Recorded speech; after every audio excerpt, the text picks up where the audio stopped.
You and me, let's create the perfect wrestler. Here's the rules. You'll take 3 wrestlers, past or present. Your perfect wrestler will have the mic skills of the first, the look of the second, and the in-ring ability of the last. MJF appeared on the Mets YouTube channel of all places, and he was asked to create the perfect wrestler from this criteria. He went with the promo skills of Roddy Piper, the look of Triple H, and the in-ring ability of Shawn Michaels. Not bad, not bad, but I think I can do better. I'm going to create a men's version and a women's. This is Box of Wrestling's perfect wrestler. Men first, and we'll start with the mic skills. I'm picking who in my mind is the best talker of all time. I need someone who's equal parts intense and funny. I need someone that works just as well as a face or a heel. For promo skills, I've gotta go with The Rock. No matter what The Rock says, it's going to get over. Just bring it. Straight up your candy ass. Stupid jabroni. It doesn't matter what your name is. They are chanting The Rock's name one-on-one with a great one. If you smell what The Rock is cooking, finally, The Rock has come back. Layeth the smacketh down.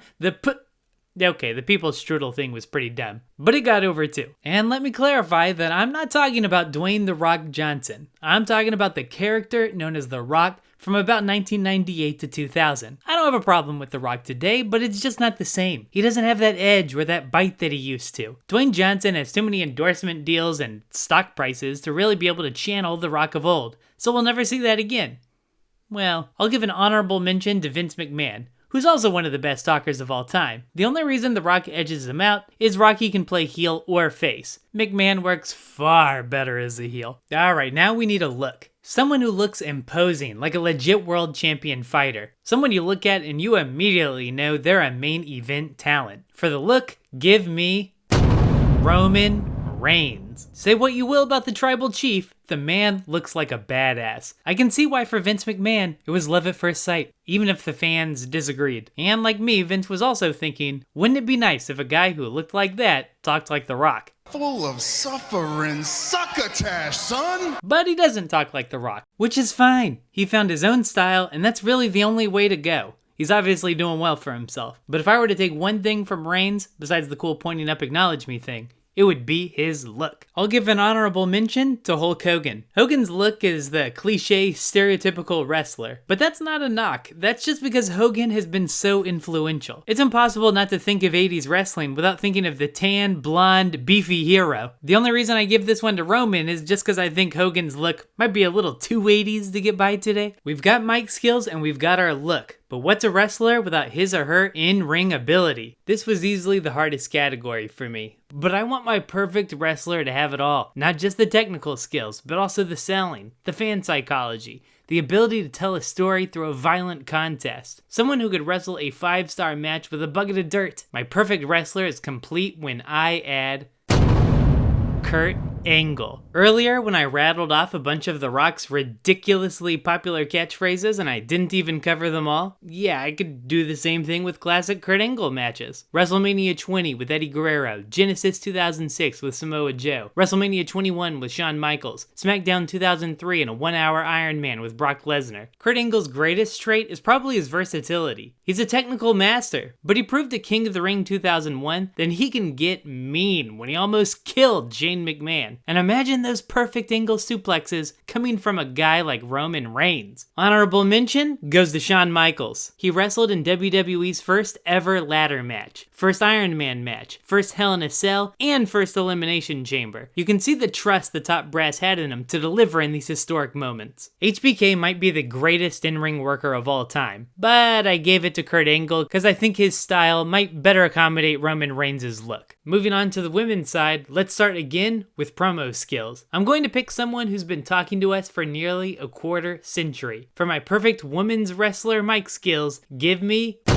Stephanie McMahon. Stephanie isn't just one of the best women on the mic, she's one of the best on the mic, period. I recently reviewed the first SmackDown in early 1999, and even then she looked really comfortable cutting a promo. She's almost as good a heel as Vince McMahon, but I think she can also play a much better face than he can. She has a commanding presence about her that makes you want to shut up and listen. I'll give the honorable mention to Trish Stratus. She can play lovable hero or super mega bitch heel with equal perfection. but I'm giving it to Stephanie because I think she has more of an emotional range. Alright, so now I need a look for my perfect women's wrestler. Someone who looks imposing, but also looks like a star. Give me Jade Cargill. I absolutely understand why WWE wanted Jade so bad, and why they're hyping her up so much despite only being in the business for 2 years. She might have the best look in women's wrestling history. If you don't believe me, well, her entire career to this point has been based on her impressive look. In AEW, she was basically Goldberg, and went undefeated until the end of her run. But she doesn't have that hard-hitting moveset that Goldberg had. Goldberg might have had just 2 moves, but it was 2 of the most devastating moves in the business. Jade is a decent worker and decent on the mic, but she went undefeated because it just doesn't look like anyone could believably pin her. I'll give the honorable mention to Chyna. They didn't know what to do with Chyna. She was a giant in a land of divas. Listen, if Chyna debuted today, she would have one of the greatest careers of all time. I'm not convinced that Chyna's in-ring work was that great, but she never really had a chance to improve on it. I'm giving it to Jade because I think she's got this intangible quality, just this supernatural charisma that almost nobody has. Alright, now we just need in-ring ability. You've got the 4 horsewomen and everyone else, but what if I told you I wasn't going to pick one of the 4 horsewomen at all? Don't get me wrong, any of them would be great choices. But when it comes to in-ring work, there's one wrestler I put above the rest. I'm going with Asuka. Everything I said about Jade Cargill regarding her look can be said about Asuka regarding her ring work. She definitely has a interesting look, but she made it to the main event scene in WWE through her technical brilliance alone. She brings a lot of emotion to her matches as well, and she can strike with one of the damnedest looking kicks in the business. Honorable mention goes to Sasha Banks. I think Bayley and Sasha have the best rivalry in WWE women's history, and that hurts me to say as an old school Trish and Lita fan. Their duel of bank statements at TakeOver Brooklyn in 2015 proved that even in those relatively early days, they had a great hold on wrestling psychology. And that's my men's and women's perfect wrestler. Did I get it wrong? Did I at least do better than MJF? Let me know in the comments which 3 men or women, past or present, would make up your perfect wrestler. Thank you for watching, and I'll see you next time.